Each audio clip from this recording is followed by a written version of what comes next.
Hello everyone, welcome back to the Tent of Abraham. I'm Tamir Kreisman from Jerusalem, Israel. This is Parashat Mishpatim, Judgments, Exodus 21 to 24. This one's called On the Job.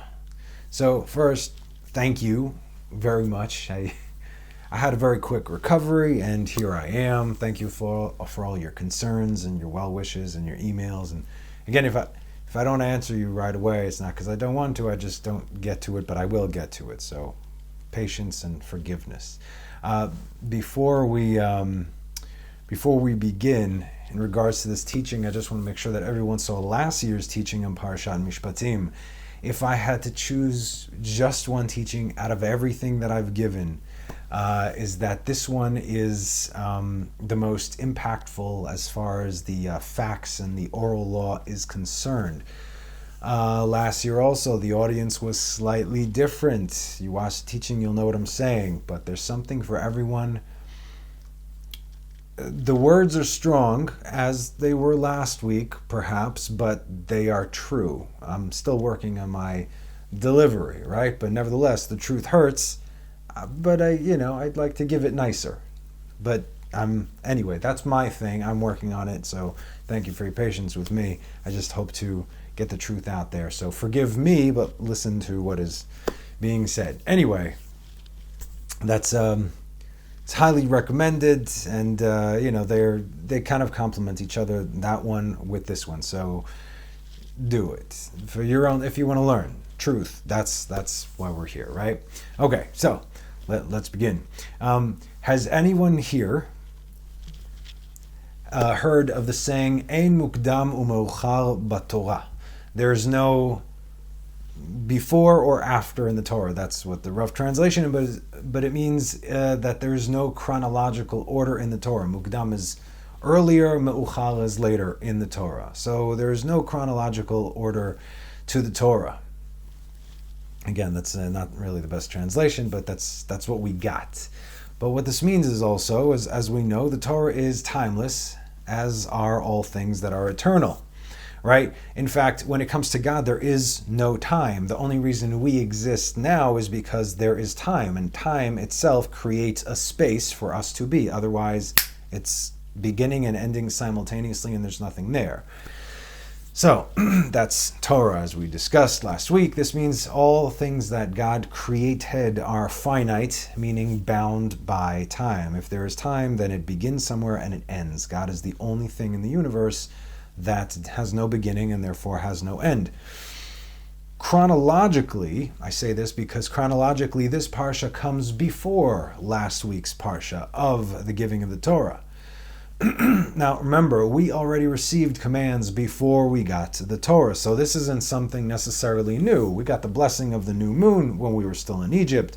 We have the entire Passover Seder, what to do with the slaughtering and then the blood and then the matzot and all these things, right? We also have the commands to remember and never forget Amalek and so on and so forth. So this is not something that would be considered new before the Ten Commandments.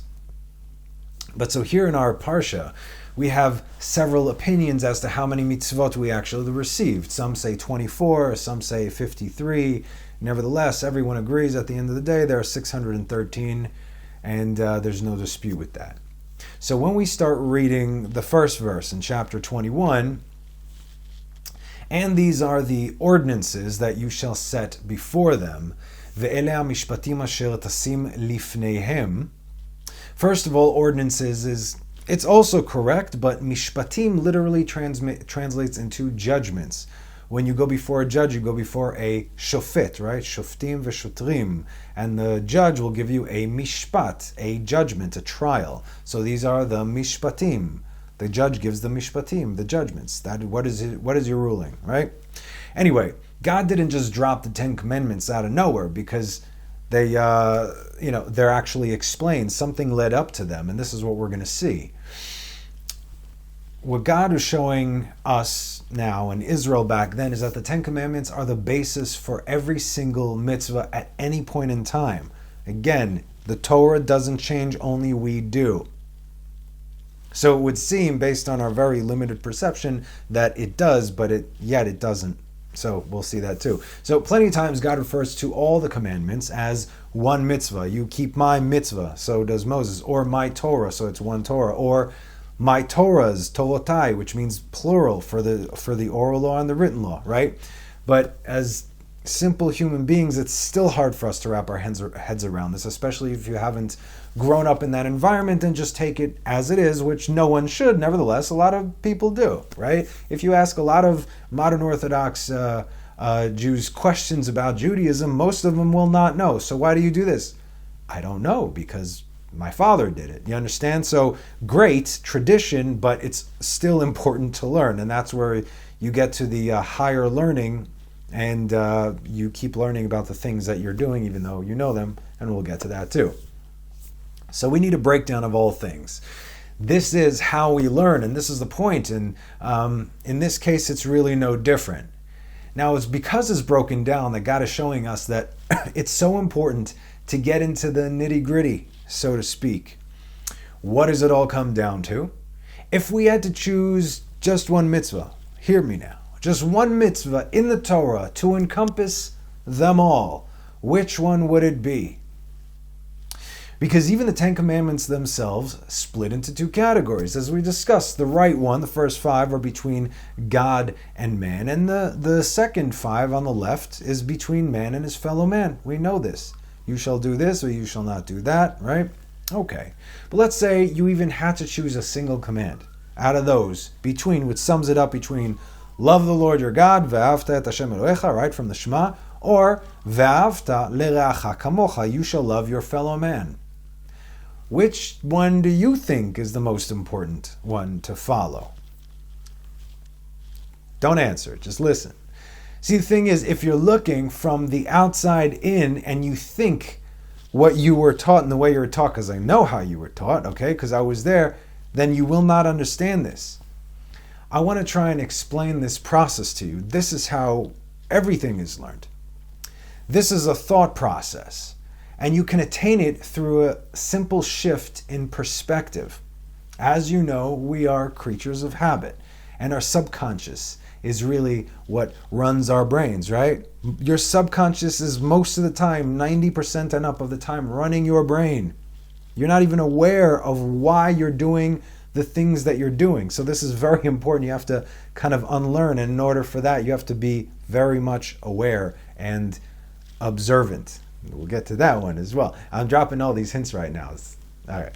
Anyway, so that's why these teachings, like any other subject, is not only about shoving the information down your throat, because there is plenty of information to do that. It's not about that, though. It's all about you, actually, right? You are the key. You are the main focus over here. So I'm trying to move you.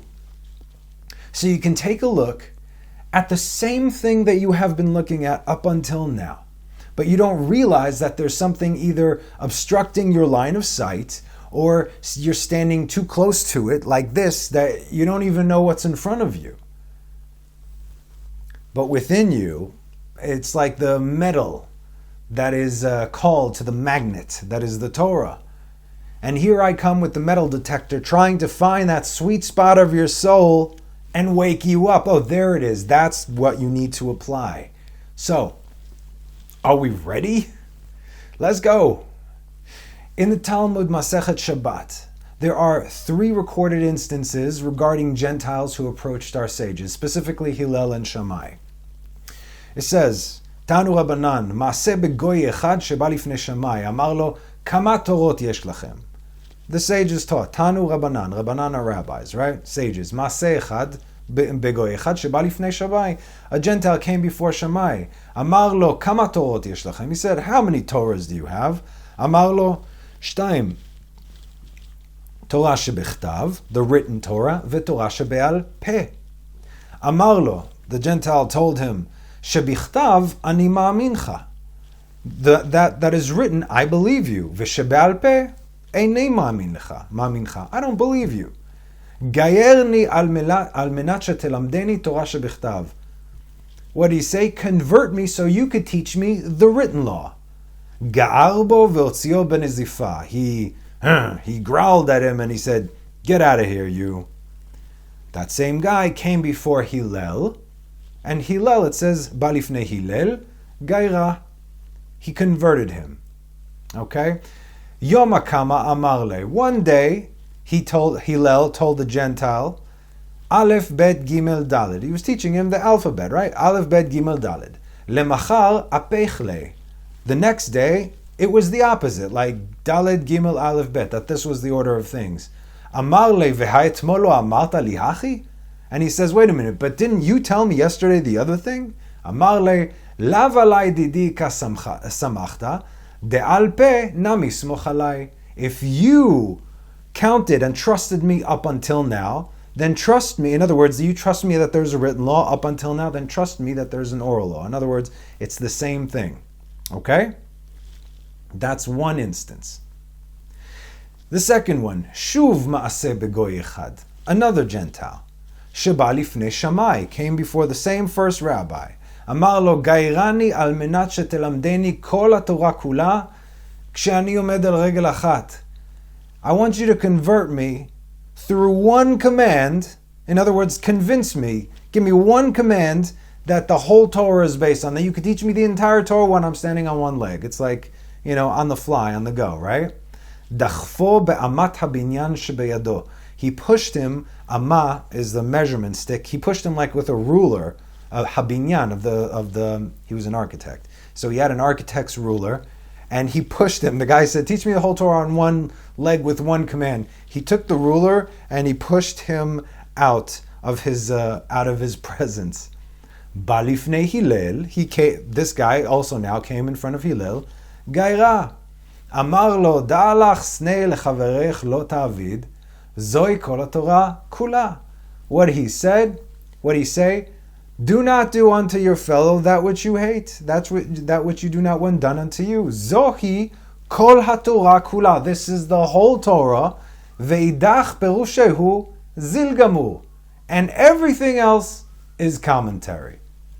Okay, that's the second one, right? So what do we have here? What do we learn from this? In the first story, Hillel prefers to teach the Gentile a certain principle and not get into an argument with him. In other words, no, there is an oral law, right? Fine, no problem. Here, come. And the principle is that all learning, not just Torah, but everything is based on tradition. What is the oral law if not tradition, right? Meaning you teach based on where you learned from. If you were to go study human anatomy in an Ivy League school, you wouldn't come to the professor and ask them, well, how do you know that? How do you know that? After they say every sentence, right? You would just go there because this is a house of study, and you know that this guy knows what he's talking about because he has the degrees to prove that he comes where he comes from. This is, again, the importance of a rabbi. People lightly throw around the fact, I'm a rabbi. I am not a rabbi, okay, because I don't have smicha. And you would be surprised to know how many of your teachers are not actually rabbis. You need to receive a smicha, an ordination, from a reputable house of study recognized by the Orthodox community. Who received one from before? This goes back till Moses. You see, these things don't just start from nowhere. Every single rabbi, kosher rabbi, can be traced back all the way to Moses. That's why this is very important. And this is one of these things that should be going without saying. But it depends, how should we say, what areas you come from. This is not the case. Okay? So that's why some of the comments you're calling me, I'm not a rabbi. Okay? Just a dude, Torah, that's it. Okay? Not a rabbi. Anyway, it's important, very important that you should know this. I'm sure we'll touch on this again. So, you wouldn't come to the rabbi in the Beis Midrash saying, well, how do you know this? How do you know that? That's not how it works. You know that he knows what he's talking about because you came to study there. And this is why the very first stages of Kabbalat Torah, of receiving, being able to receive the Torah, of accepting and receiving the Torah, the Gentile must learn about the value of Jewish tradition. So here's the Torah. Oh, so it's just this, but no. It's not just this book. It's this book and this coming together. Toratai, my Torahs, says God. Now in the second story, the Gentile is asking for the entirety of the Torah to be taught on one leg, on the fly. Give me one thing, right? Initially, it would seem that he is impatient and has no desire to study the Torah in depth. Just tell me what it's all about so I can move on, right? But many commentators have understood the symbolism of his question. What is behind it? Like we should absolutely look at in all things, and that is the individual wishes to sum up all of Judaism into one central idea, not necessarily give me one command that's the whole thing, because you can't do that. You know that. I mean, basic knowledge, right? But this is just to simplify. Now, this is somewhat understandable, of course. If you start dropping all these halachic bombs on a person who actually draws near to ask, they won't stick around for long unless they want to.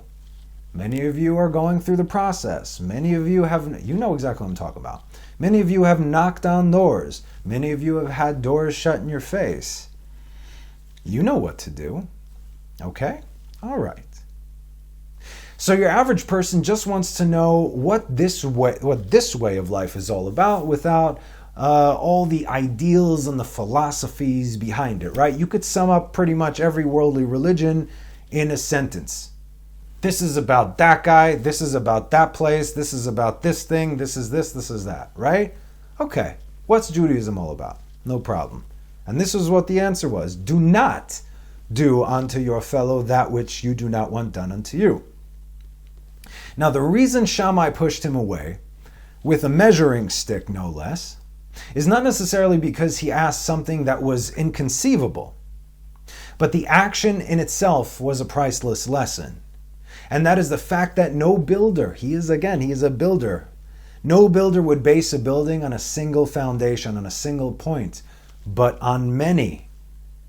Each one is strengthening the other, and together they create an immovable, undisputable, and timeless foundation, such as the Torah. Even God said there are pillars of the earth. There's not just a pillar, there are pillars. Could God not make one pillar? Of course he could. But such as creation, such as the Torah, such as man, are we one-dimensional characters? Emotionally speaking, not even, right?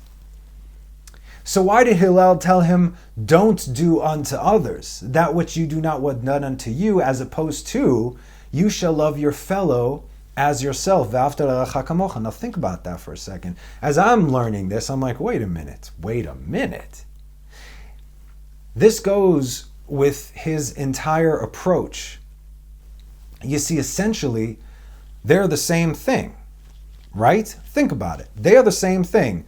Love that guy, and also don't do unto him what you don't want done unto you. One is passive, shall not, right? And the other is not aggressive. It's like do's and don'ts, right? Shall do.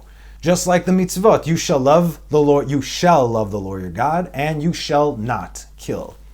But if a person knows nothing about love, how can they love anyone?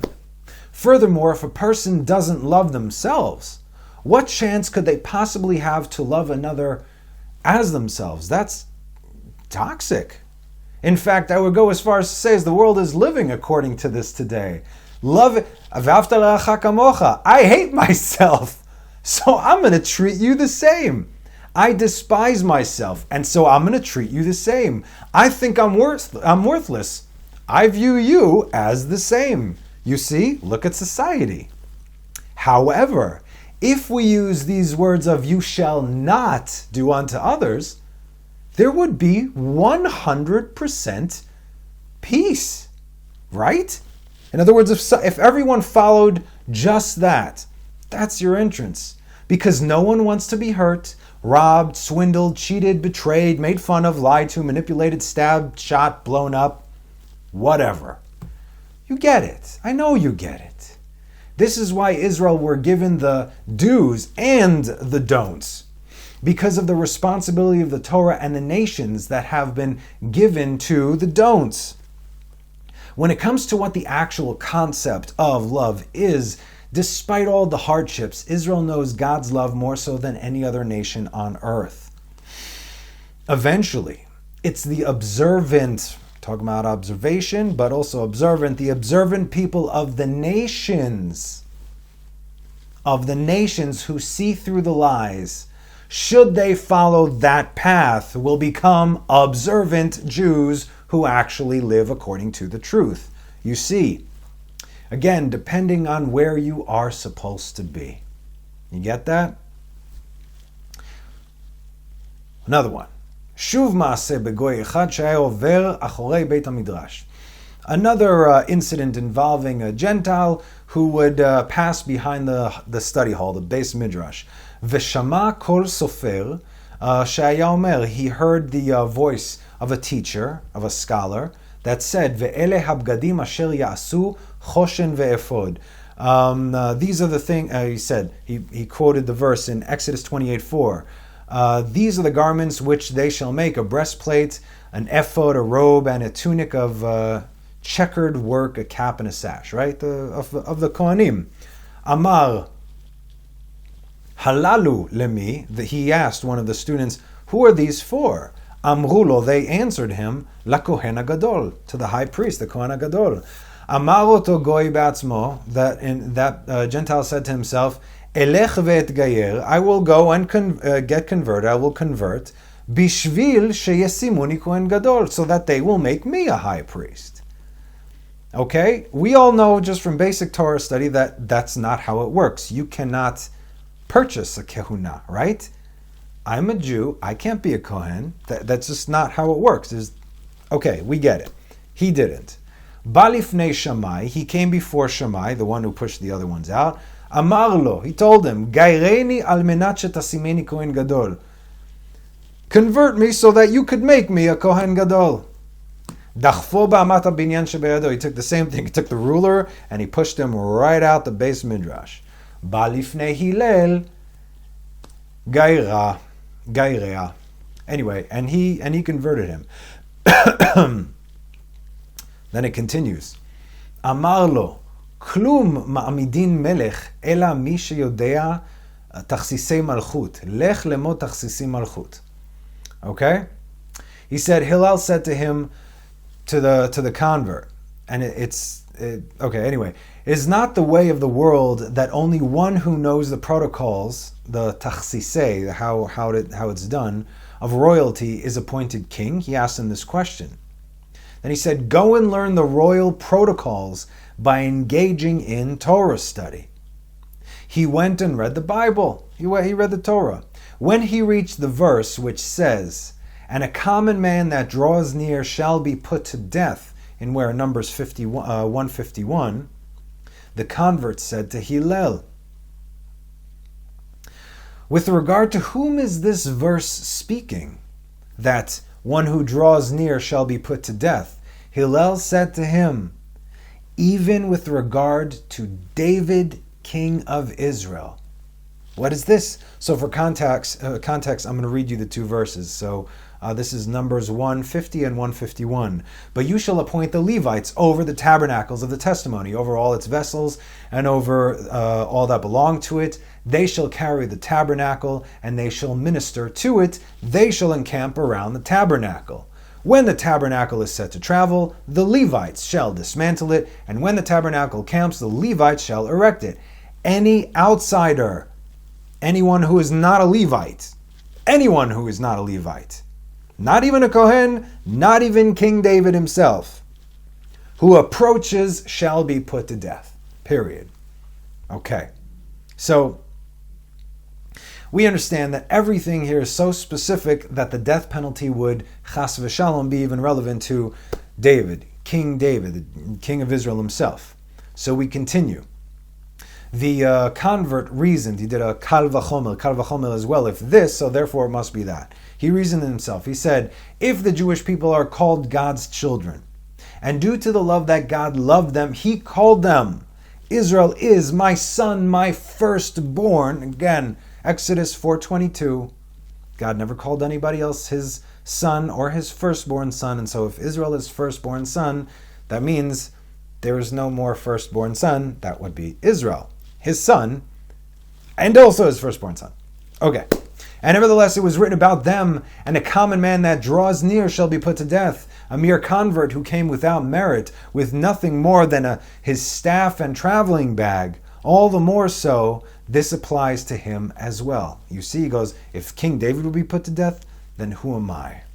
Now look at this. Balifne after this. In other words, he studied. This is not just beginner stuff. This is understanding. Once you start doing a kal v'chomer, you compare apples with apples, and oh wait, it says here, it says there. You start thinking critically. He's already on his way. Balifne Shammai amar lo, klum ra'ui ani liot kohen gadol, ve'alo ktiv b'Torah v'azar hakarev yumat. The convert came before Shammai and told him that he retracts his demand to appoint him high priest. This is obviously after he studied, saying, am I at all worthy to be the high priest? It is not written in the Torah, and the common man that draws near shall be put to death. Then he came before Hillel and said to him, Hillel the patient man, right? Patience. May blessing rest upon your head as you brought me under the wings of the divine presence. And then the Gemara continues and says, eventually these three converts gathered together in one place, and they said, Shammai's impatience sought to drive us from the world. Hillel's patience brought us beneath the wings of the divine presence of the Shekhinah. Now, before anyone even begins to think a single negative thought about Shammai, just know this. In the days of Mashiach, we will be performing all the mitzvot according to Shammai and not Hillel. That's it. We will be living according to Shammai in the days of Mashiach. So don't even have these negative thoughts. This is all to teach us stuff. With that, I shall continue. Hillel and Shammai were Tanaim who lived in the 1st century BCE and developed two schools of thought and study. They only conflicted on, 3 or 5 different things? Divorce, I forgot the rest. Anyway, it's only 5 things. Nevertheless, they all went to Hillel, according to Hillel, right? While Hillel was known to be more patient, as we could see, more accepting, sure, Shammai was known to be very strict. Nevertheless, they were both correct, even when they were at odds. Although in all cases the halacha went according to Hillel, Shammai was never considered to be wrong. It just says that v'halacha kefi beit Hillel. He said this, he said that, the halacha is according to him. It didn't say that he was wrong. You understand? Because it goes according to majority rules. How do we want to live? We now want to live like this because there may be a little bit of wiggle room now after, there's no Beit HaMikdash and we are in exile, so this is it. Back when Moses was around, there was no wiggle room, right? When Mashiach comes, there's going to be no wiggle room. They could also be looked at as mercy and judgment, right? Hillel is mercy, Shammai is judgment, both at opposite ends from each other, and yet both are completely necessary in order to administer God's perfect law. There has to be a balance. You see, Shammai was a builder. That was his actual trade. Oh yeah, they worked. And any builder or architect, even a computer programmer, will know that if you are off by 1 decimal, the whole structure is compromised. You have to measure everything out. You have to draw diagrams, right? You have to plan out. There's blueprints, everything. Think about the Torah, the blueprints of creation. If there was one thing off, it would push off the entire thing. The Torah is as scientific as science gets. When it comes to the commandments of God, of course. We already have seen and proved that which science had discovered in the last 100, 200 years, even in the last 50 years, our sages were speaking of this over 2,000 years ago. How did they know this stuff? It's based on the oral Torah. That's how they know this stuff. It's when outsiders bring their own mindset and train of thought from foreign places and apply it to the Torah, that's how it doesn't work. And so then you're trying to fit a square block into the circle thing like a child, and it does not work. So what do? I'm not doing this. I'm going to make my own square thing to put my thing into, but I'm going to call it that. And it doesn't work, logically speaking. The reason God had to say that there are 2 Torahs are so people, Israel, wouldn't later come to God and God forbid, dismiss one of them. The nations very easily dismiss the oral law. That's why, again, you have to ask who you are and what you're going and what you're willing to shove aside. What are we learning here every week? How can you dismiss this? It's lunacy. But as we know, because we learn, they are actually one. You cannot have one without the other. They are like this. And what is the point of giving us the Torah if not in order to rectify the world? This cannot be done with broad strokes of a brush, but with surgical precision. What Shammai is trying to show the Gentiles is the depth of the Torah. And it's not like other religions that this is the very blueprint of God's creation that has been faithfully instilled in our hands for the sake of the world. Again, when the temple stood, everyone benefited from it. The world was at peace. What Hillel was trying to show the Gentiles is that if they really wanted it, they would do their own research. And eventually, they would come to the same conclusion as Shammai did, the one with the ruler. Again, as we saw, the ger, as in who converted, eventually returned to Shammai to give him credit. It's funny. I've seen, a lot of converts and Baalei Tshuva. I'm a Baal Tshuva myself. People who come from either secular backgrounds or Gentiles who convert to Judaism often do things with more stringency. Is that stringency? Yeah, than your average Orthodox Jew. Why? Because they saw the other side, and once they see it, they're not lax. You come in and you're like, dude, why are you doing it like that? You know how it says. So when these three guys, if they ever get to the position of rabbi and other people come to them and say, hey, and don't seem to take it seriously, what do you think they're going to do? Those who converted are more zealous of the position they hold. They're more protective of the Torah because they know how important each and everything is to follow, because they had to go through it in order to get through. It's crazy. Everything gets flipped on its head. Now, one more thing. Make no mistake, Hillel did not, it says converts, but he didn't convert the Gentiles right away. This is also important, but rather opened a channel of communication. He still followed halacha to the letter, just like Shammai did. Okay, so you can't just come to, hey, I want to be a Jew.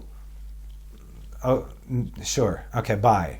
No, really, I want to be a Jew. Yeah, but we got this. You don't want to do that. Think about it, right? They'll give you hard things. Why? Because your life is about to seriously change. And again, you have no idea just how much you're going to have to give up. But again, that's up to you, and that's between you and God. So again, this is also, it's not other places where you say a few words, you get dunked in a bathtub, or you pay someone money and then welcome to the club. It doesn't work like that. This is a matter of your soul and the souls of all of Israel that have desperately been trying to complete our task that we've been given over 3,000 years ago. In fact, that is the fact that there still are observant Jews in the world is a sign of God's love to the world. Because, hey, we're still here, right? Now we think it's fascinating while I'm reading and studying this myself. I begin to formulate thoughts and theories and ideas. I got questions. And God, Baruch Hashem, He's answered them right before we even ask these questions, if we ask with our whole heart. We learn that the houses will switch in the times of Mashiach, right? From Hillel to Shammai. We learned it. Well, I'm telling you now, trust me, it's in the Talmud, they discuss it. Even the approach, the method by which we take every step will be corrected because everything counts. Like we just learned last week, it's completing even one mitzvah to perfection that will merit us the world to come. We've learned that there will be no converts accepted during the times of Mashiach, and that everything will be done based on absolute truth. No wiggle room. There is truth, and that is it. There's no opinion here. There's just the truth. That's it. So again, if there's the truth, then there's no Yetzer Hara. If there's no Yetzer Hara, there's no resistance. then, oh, now I want to be a Jew. Of course you want to be a Jew. Everyone wants to be a Jew, but this is not the time. Now, if we're going to give a ruling according to Shammai instead of Hillel, as will be in the days of Mashiach, why are we not doing that now, right? Why are we not all living now according to Shammai? Let's get ready according to the days of Mashiach, right? And then, this is a legitimate question, why don't we just do this if we know that this is how it's going to be? And then, although I read what I needed in regard to these three instances, I kept on reading just a little bit further in the Talmud, right in the same, after these three stories. And there was my answer. Be it all in or for my own understanding. Listen up. Amar Reish Lakish. Mai dichtiv haya emunat itecha chosen yeshuot chochmat vadat. Okay, anyway, do we know who Reish Lakish is? Okay, I've spoken to this great sage in the past, but for those of you who are not familiar, this man, Reish Lakish, was a Jew who sold himself to a gladiator's ludus, right? If you're not familiar with what a ludus is, it's a training school for gladiators. They had, I think, 2 or 3 of those, right? Or just watch Spartacus and you'll know what a ludus is. It's like yeshiva gvoha, a high yeshiva for killing, for gladiators. But in these cases, it wasn't people. He was put in the arena with wild beasts, lions and tigers and bears and whatnot. Eventually, he had to outsmart his masters because they weren't going to let him out alive. He's like, all right, I'm done. I just did this to support my daughter.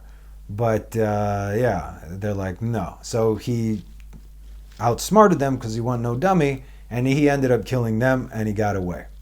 So he continued to lose his way after that until he met up with Rabbi Yochanan. He did tshuva. He married the rabbi's sister and became a great Amora, right? And then they were inseparable.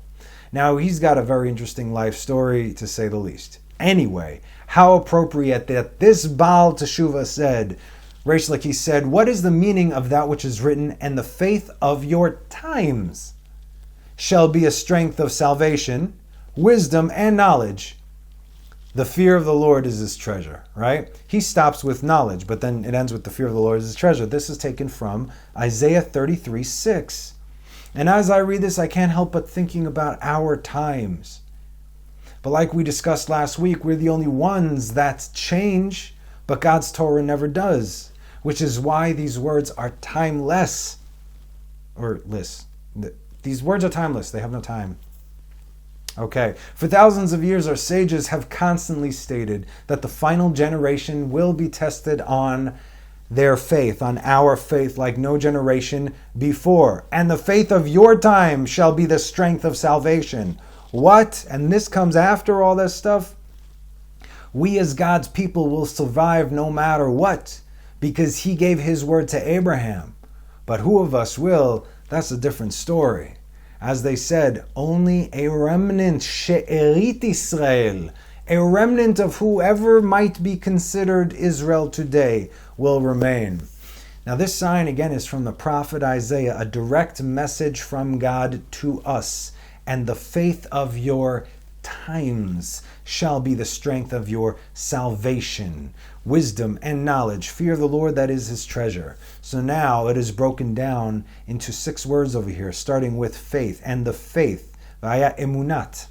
What is the faith? That is the order of zra'im, right? First of all, we're talking about the Mishnah here. Mishnahs 6.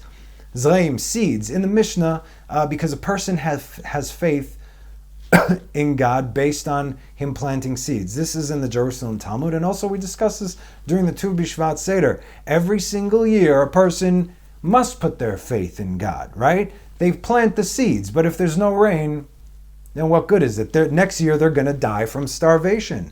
We said that God controls life, death, and rain. That's what God directly touches. Everything else is done through emissaries, angels I'm talking about. So the first one is faith, and that's Masechet Zraim. Your times, that is the order of Moed, times, festivals, which deals with the various occasions of festivals that occur throughout the year. The third is strength, That is the order of nashim, women. Oh yeah, way stronger than what you give yourselves credit for. 4, salvation. That is the order of nezikin, damages, as one who is being pursued is rescued from the hands of his pursuer. 5, wisdom. That is the order of kadoshim, consecrated items. And 6, knowledge. That is the order of teharot, purity, which is particularly difficult to master. And even if a person studies and masters all of these, the fear of the Lord is his treasure. That is preeminent. These 6 points are the 6 seders of the Mishnah. And what is the Mishnah if not the breakdown of the commandments of God? This is the oral law. First time it was written down and recorded by Rabbi Yehuda Nasi in order to preserve the Jewish people. No Torah, no Israel. No Israel, no existence. I also don't think it's a coincidence that there are 6 Sidrei Mishnah to mirror the 6 Sefirot of Zeir Anpin, which actually represents the written law. Do you see this? Our times, their times, when it comes to Torah, there is no time and no space.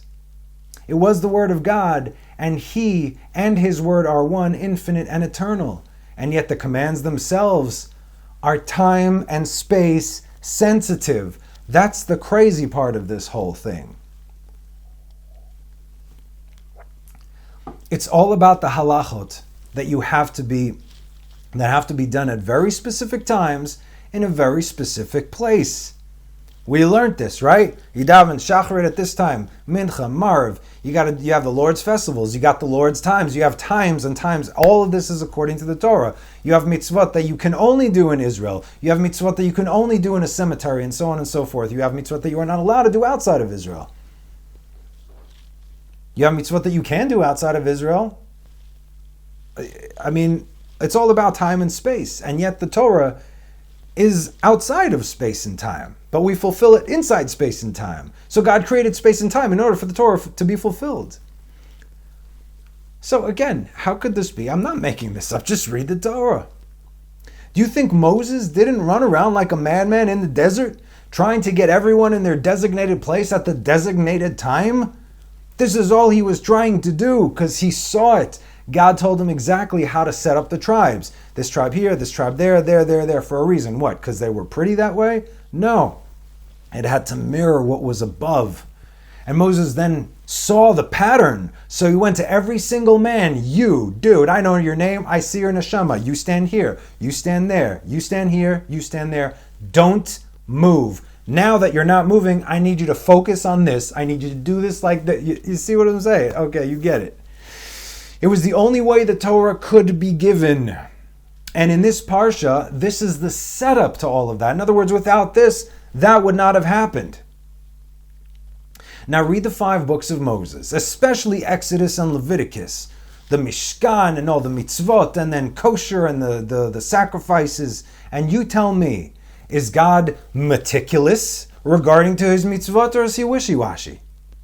Thought, speech, action. Remember last week? Don't forget that. In other words, who do you think God will rule according to? Hillel or Shammai? Of the times. We focus on the times, okay? Everything is relevant. I told you Torah comes from mercy, right? But that's a level that is above and beyond our comprehension right now. This is the Yud Kei Vav Kei. We can't. There's not. The more I learn, I keep telling you, the more I learn about the height and the depth of these things, I'm just like, I didn't do anything, but I didn't. It's frustrating yet motivating and exciting, but it's so frustrating. Sometimes I'm like, there are not enough hours in the day, years of my life, eternity. It's eternal. How are you going to, do it? And you can't. Just do the best that you can, though. It's good. That frustration and drive, you know what? I'm still going to do it because they tried it and I'm going to do it too. The Torah was given through the fire by the name of Elohim, judgment. And it's only through this fiery law, boom. It's not, no, this is the law. That you will be able to even begin to somewhat, somehow, yet not really, but maybe, hopefully perceive God's true mercy. If you want the Torah, You're going to have to walk through the fire and smoke to get to it, which is exactly what Moses did. 24:1. And to Moses he said, come up to the Lord, you and Aaron, Nadav and Avihu, and the 70 elders of Israel, and prostrate yourselves from afar. Ve'el Moshe amar, ale el Hashem, ata ve'Aaron, Nadav ve'Avihu, 70 miziknei Israel, v'ishtachavetem merachok. Who told Moses to come up to the Lord?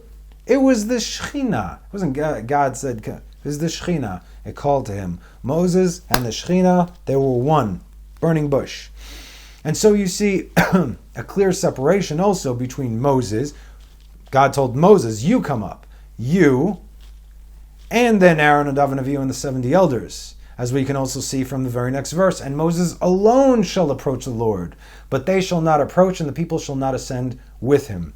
That's everyone. These people were a little bit higher, but that's it. Now this is very interesting because we see here that all Israel are going to receive the Torah just as Moses is going to receive the Torah. If you don't know where we're going, that's fine. Just listen to everything I've told you thus far. However, the levels of how each and every individual receives the Torah is according to where they are rooted on the inside.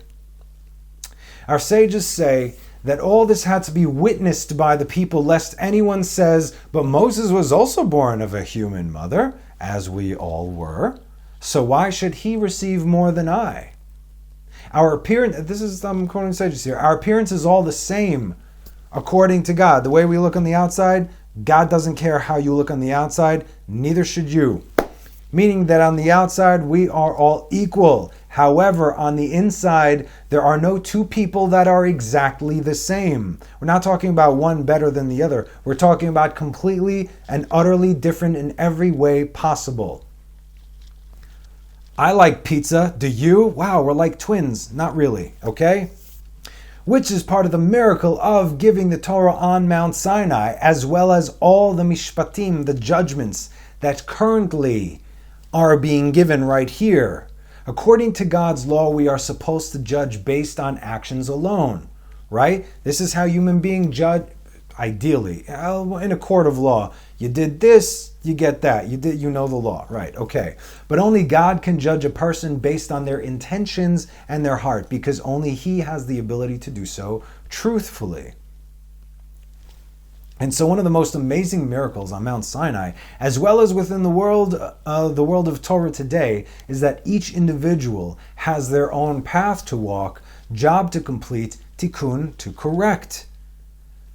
Well, tikkun is a correction. Tikkun, correction. And this from basic understanding of Judaism, you know this, which is why we are absolutely not allowed to judge our fellow man based on how we feel. You can have two people who do exactly the same mitzvot with exactly the same intent, and each one will receive a different level of revelation and reward. This is how it's also in the world to come. The Torah is it's not like everybody goes to the same happy place and hangs out there together. Every person goes to their level. Everything is individual yet together. That's why we cannot comprehend, but that's how it is. The Torah is what brings all the neshamot of Israel together, each according to their own level. We've already learned and discussed that the soul of Moses was equal to that of all of Israel combined. He was equal to Shishim Ribo. We know this, right? And that's why we see plenty of times where Moses put himself rightfully in between Israel and God's wrath. How could something like this possibly be? How could he be equal to 600,000 souls? Did Moses do anything to merit this?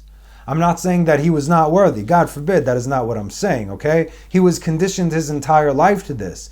But that was his lot, do you understand? But you have to ask yourself, who was this man that God favored so much? This is really, honestly, if there's one thing, it would be the humility of Moses that got him to everywhere that he went. Moses knew that God made him who he was, not because of what he did, but because of his submission to who he was to become.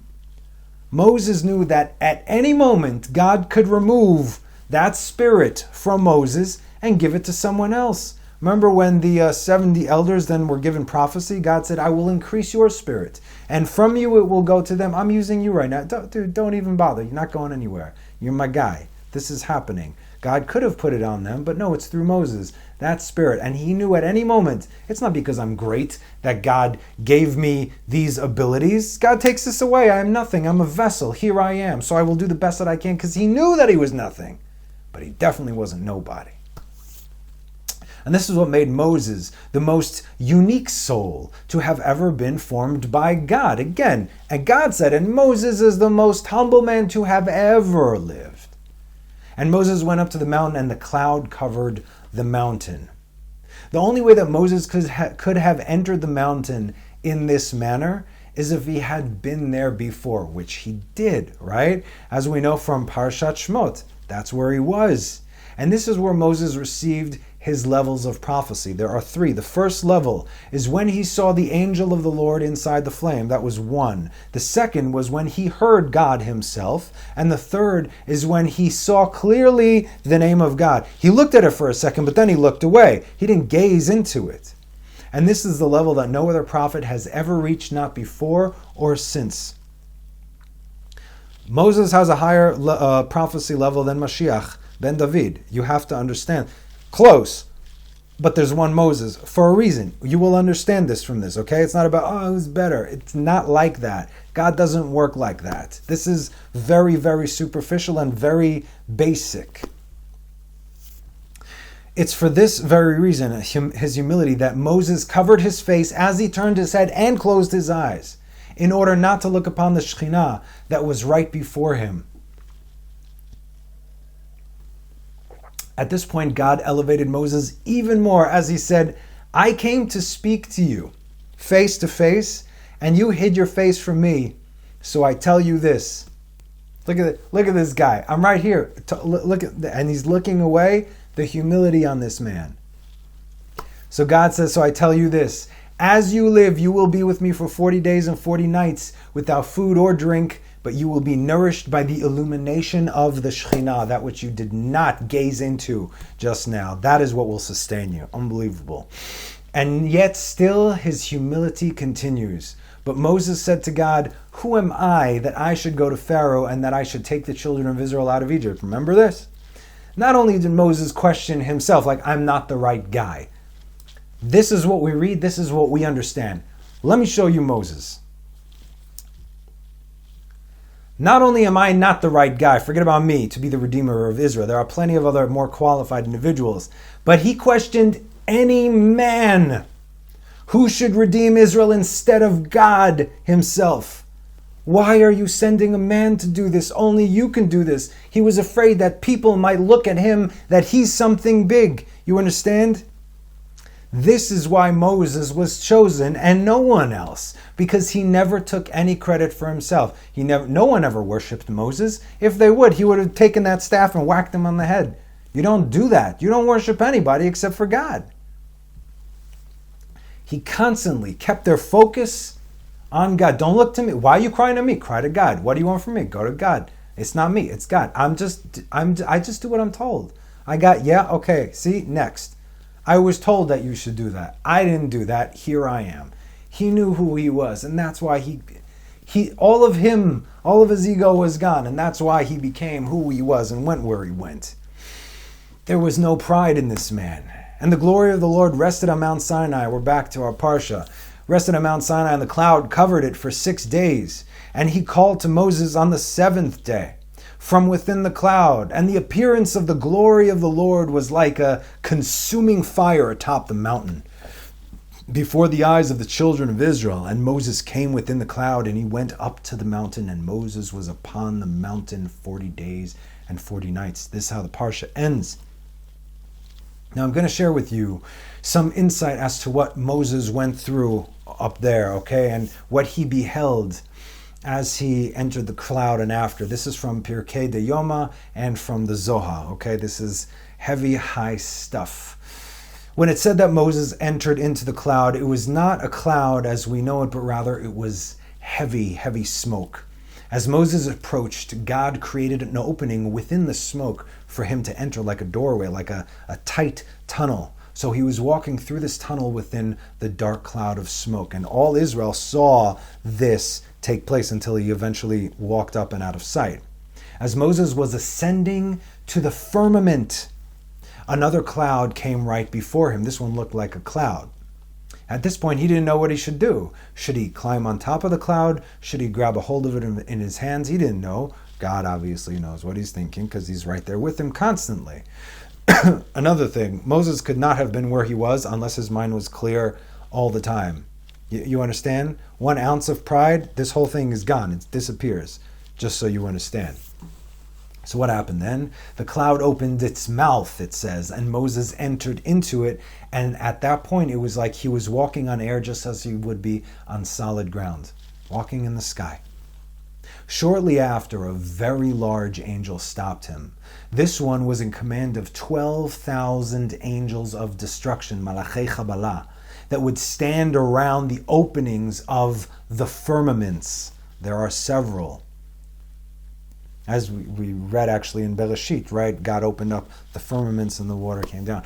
The angel raised his voice to Moses and said, "What are you doing here, son of Amram, in a place of fire angels?"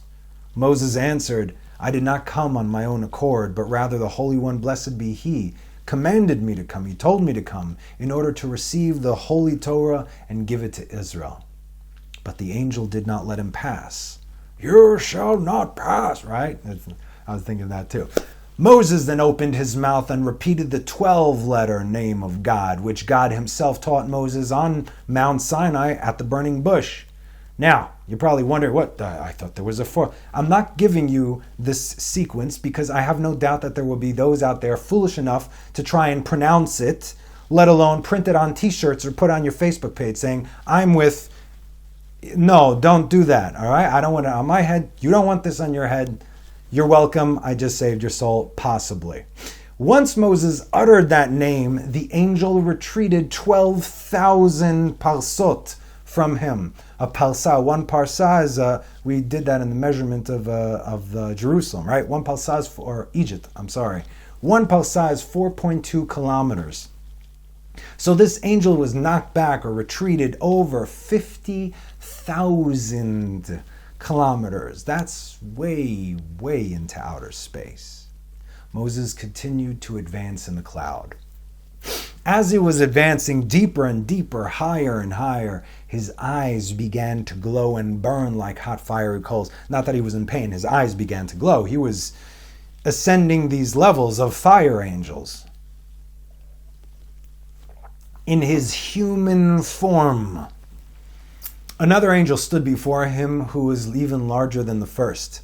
In fact, it said that this one was 600 million times larger than all the other angels, okay, or most of them. When he would open his mouth to speak, 12,000 bolts of fiery lightning would come out. This is just one of God's creations, yes? When Moses saw this angel, he had no strength to utter a word and wanted to jump off the cloud all the way down. I can't handle this. I can't deal, right? The angel yelled at him and said, "Son of Amram, what do you want with this place, the place of high holy angels?" When Moses heard these words, he was shaken and began to weep. The Holy One, blessed be He, then spoke to Moses. "Were you not with me by the bush several days? And have I not taught you the secret of the Shema Meforash, the explicit name? And now you fear one of my angels? You're not afraid of me, but I made this guy and you're afraid of him? I know, he's pretty impressive, right? Yeah, but I made him." When Moses heard the voice of God speaking these words to him, he girded himself with courage, with oz, opened his mouth and spoke the 72 sequenced name of God. Now this is a very specific sequence of letters that can be found in 3 verses in Parashat Shlach that are broken down into 3 aspects, Chesed, Gvura, and Tiferet. You put them in a box, you put them in sequences, and you read them in specific ways. Each attribute is then assembled together, creating 72 sequences of the name of God. Each is called a letter, right? But there's 3 of them times 72. Each name has 3 letters representing the attributes and, of course, the patriarchs. When the angel heard this name, he approached him and said, "Welcome, Moses.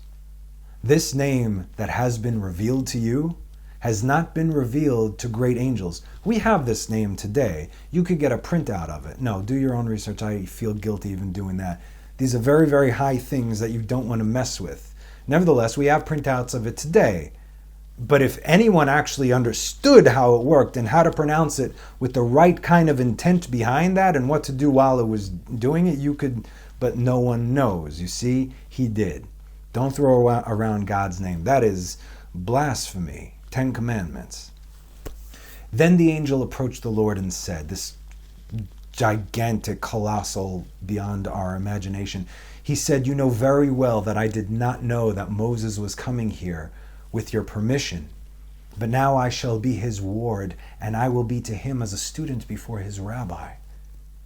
The angel then ran to Moses and submitted himself before him, and he walked before him until they met another angel that was older than the ones before by 500 years.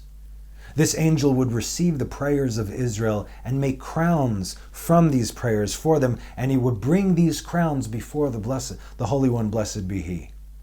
During this same hour that, let's say, these prayers take place in heaven, not that time, but all times, during this hour, all the heavenly hosts and the holy angels would shake, they would quake, and they would say, "Baruch kevod Hashem imkomo," blessed is the glory of the Lord from his place, because there is not an angel or an ofan or from Chayot HaKodesh, the holy animals, who knows where the place of God is. He's not like sitting in a room. That's not God. This isn't our feeble mind. There's a palace and he's in his chamber. Well, if I say that, it's obviously not real. It's metaphorical. So because they don't know where God actually sits, right? This is why they say, from his place, as in wherever he may be, because we cannot see him. And they drew near. Okay, so now we're back to Moses. So they drew near to the 3rd angel. And the 2nd angel, the 600 million times bigger than all the other ones, said to Moses, "This is as far as I can go. I cannot escort you any further, because I will burn from the hue and the glow coming off that guy right there." And they're getting closer to him. When Moses heard these things, he trembled, the great trembling again. And once again he began to weep, asking for mercy from the Holy One be he. Holy One, blessed be he. And God answered him, and he made him a separate path. Afterwards, Moses met the angel who is in charge of the river Dinul. Dinul is fire, okay? This is where you get the lake of fire from in, Dante's Inferno or wherever you want to take it. Original source. This river is made up of the tears of the 4 holy animals that are beneath the throne of God. These tears, where they come from? They actually come from the sins of human beings who sinned because of angels. When God judges the angels, they must immerse in that same river to cleanse their sins. And just so you know, every single person that dies, whether they're a tzaddik or a wicked person, they have to walk through that lake of fire, through Nahal Dinul. The tzaddikim, it'll feel like a nice room temperature bubble bath, depending on your sins. Again, you have to walk through it. It cleanses sins. It might hurt, depending on your level, but you got to go through it, and it's a good thing to go through because you want to remove sin from you, right? Because then it'll stay with you forever. Okay, as Moses continued, he met an angel called Raziel. And this one hears all the decrees of the Holy One, blessed be he. And then he declares them in all of creation, all the Mishpatim of God. And he says them in creation, after which Elijah the prophet receives the word and announces them throughout the world. So for 40 days and for 40 nights, Moses received the entire Torah. He wasn't just carving in the things. That'll take, an hour, a day, not 40 days and 40 nights, right? 40 days and 40 nights, Moses received the entire Torah, which is all the knowledge to have ever been and that would ever be, from the time the world was created to the time it will end. When he was done, he was said to have been made anew. Keilu nolad mechadash, born anew. And he was no longer the same Moses that went into the mountain. As Moses would then begin to descend back to earth, back to reality, he beheld all the heavenly hosts. They were all waiting for him in awe outside the, here we go, king's chamber. In complete awe of this man that had gotten closer to God than any other angel ever has. He saw all the angels. That's just, you can't. I don't know. Do you? Tell me. But when Moses saw this sight of all the heavenly hosts in their infinite numbers standing before him, he was so frightened that he had forgotten everything that he had learned from God. Again, this man is still a man. I say man. But at this point, he cleansed his body almost to or it was cleansed for him almost to perfection, that he was be able to still retain his form. But he was not the same guy. You know what I'm saying? He was still mortal after all.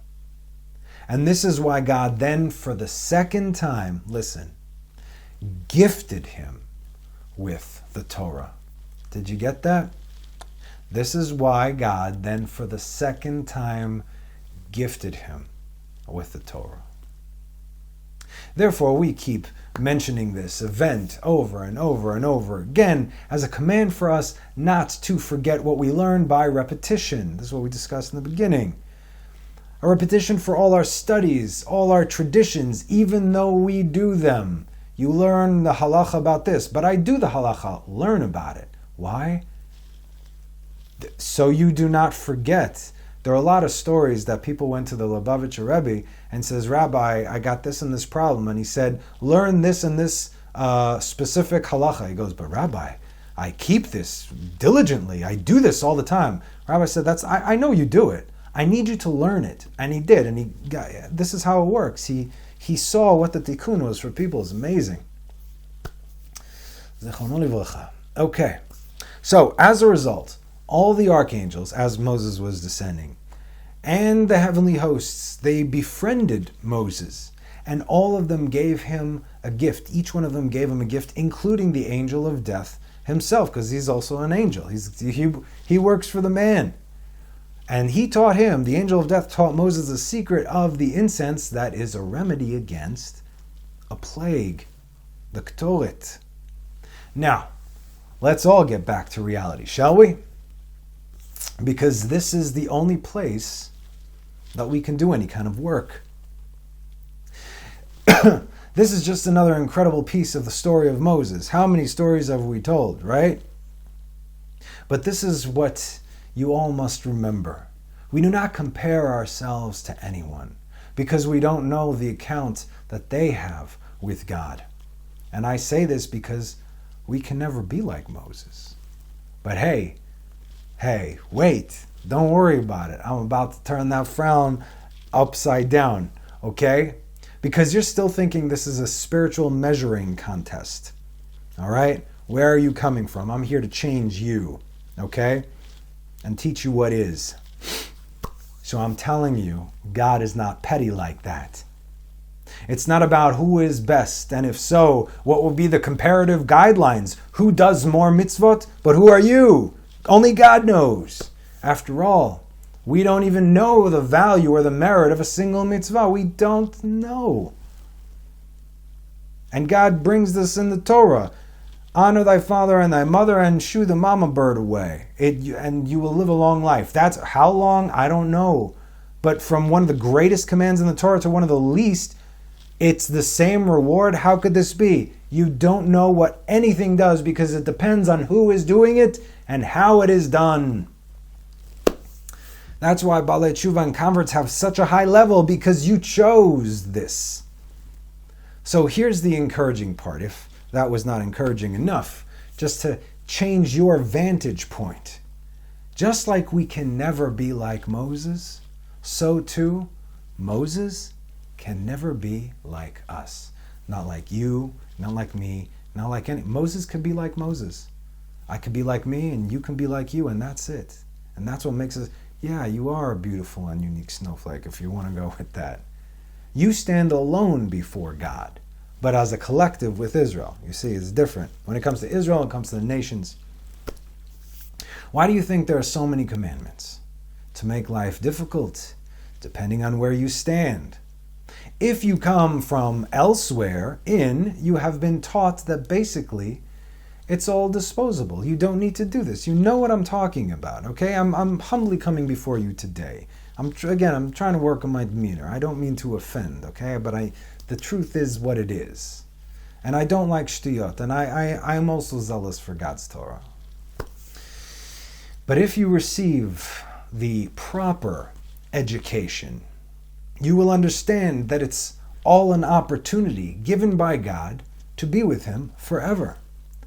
This is about maximizing each and every one of our own potential in the time that we have been given. Right? David lived 70 years. Look what he achieved. Whereas before the flood, they lived for 900 years. And what did they achieve? You see what I'm saying? It's about who does what, when, and how. Everything matters. And that individual is like no other. To super simplify this for you, because this is multi-dimensions, I can actually give you a really in-depth explanation. I'm just hoping that you guys get this, okay? If you've been with me so far. Let's say I have a 5-liter bucket. Another person has a 2-liter bucket. Another person has a 100-liter bucket or a 1,000-liter bucket, okay? That's our capped potential.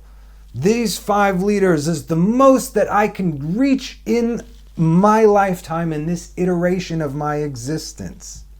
My job throughout my life is to get as close as possible to the top. There is no such thing as overflowing, okay? Because God knows exactly where you're going to get to, but you don't. If I complete my 5 liters, and the guy who has 2 liters completes him, and the guy with the 100 liters completes him, then guess what? We all just maximized our potential. Because that was our specific tikkun, specific rectification, the correction that our souls have chosen to do in this world, as I mentioned before your soul comes down to this world. It comes before our Father, God, and says, listen, I want to do a correction in the world for your name's sake. And God says, what would you like to take upon yourself? And our soul chooses. And God says, are you sure? This is a big deal. You're not going to live an easy life. But your soul, which sees the truth, is connected to God, understands the kind of correction that it's going to make and says, yes, I will do this. I will do this. The more a person suffers and struggles throughout their life, especially if they are a tzaddik, especially if they are not doing anything wrong, because you could suffer and it's a punishment, but if you don't deserve the punishment and still you suffer, you are a tzaddik, you understand. So, some souls have bigger jobs because they have a greater tikkun to do. It could be that they have to do a tikkun for themselves in past gilgulim, incarnations. So don't worry about what you don't know or what you think that you're not doing. If you stand, like we said, too close, you're not going to know what you're looking at. And if you're too far away, you might get too overwhelmed. Oh, it's so, but I don't know, right? There's a balance. This is why you have to follow the path that has just been laid down before you. And it will lead you to where you need to be, to where you need to be. Don't worry about where he's going or him. Go where you need to be. It's all about that. The reason Parashat Yitro and the receiving of the Torah and Moses going up high to the heavens and all that powerful stuff that I just read to you was presented first was to show us that guess what? We can all do that and we all will do that. In fact, we are supposed to, are we not? But only together. Is Moses not equal to all of Israel? So if he paved the way and we each do our job, should we not be able to be there as well? Do you see this? Do you recall we discussed the words of Elijah the prophet a couple of months ago? I believe I got the book Tana Dabe Eliyahu, right? The words of the great Elijah. And in this book, he was teaching from his school and all these prophecies and the ways of life, if you will. Anyway, there's a lot of wisdom in here. So one of the things that we say every day, Tana Dabe Eliyahu kol hashoneh halachot bechol yom muftach lo shehu ben olam haba. Shene'emar halichot olam lo al tikrei halichot ela halachot. Elijah the prophet said in this regard, do not call them ways but halachot. What did he say this in regards to? Habakkuk 3:6. In the end of the verse. The procedures or the ways of the world are his. Halichot olam lo. Don't call them halichot, call them halachot, the halachas, right? In this case, it's the mishpatim. These mishpatim, these mitzvot, these halachot, there is a reason this happens before the Torah was given. These are our pathways. And this is our derech eretz. We learned about that too. Derech eretz kadma la Torah. Quite literally. Derech eretz is the way to the Torah. Listen to the language again. And these are the mishpatim that you shall set before them. Not cram it down their throat. Here you go. I just got you the bridge. I got you the pathway. Why shall these be set before us? Because they are the way to the Torah, meaning the heart, the core, the hidden treasures, God. So if you had to choose only one command, which one would it be? You're confused, right? Well, I hope you understand at this point that this is not just about one command, but rather which command you should start with in order to merit you the rest. You see, just read how the Parsha begins. In the first 2 chapters, it's all about man and his fellow man. One is releasing a captive, for goodness sakes. Take a hint. If you can get through that, then you will by default merit to receive the commands between God and man. And how can you possibly serve God if you don't know God, right? Because by that time, if you got through, don't do unto others what you do not once done unto you, the time you spend respecting your fellow, treating them fairly, with dignity, and not walking in deceit and corruption, then and only then will you have a grasp, before you even know it, about the way that God treats us. This is how you know God. It's like Daniel-san, right? Who thought he was going to learn karate, but ended up doing some yard work. But when it came down to it, Daniel-san, wax on, wax off. What? You came to know God, right? I hope you did. And so God said, you will not be able to behold me and survive. I can't just, here's karate. Yo, Mr. Miyagi, teach me how to, John Travolta, I don't know, whatever. So what did he do? He gave him some yard work. Wax the cars, paint the fence, sand the floors.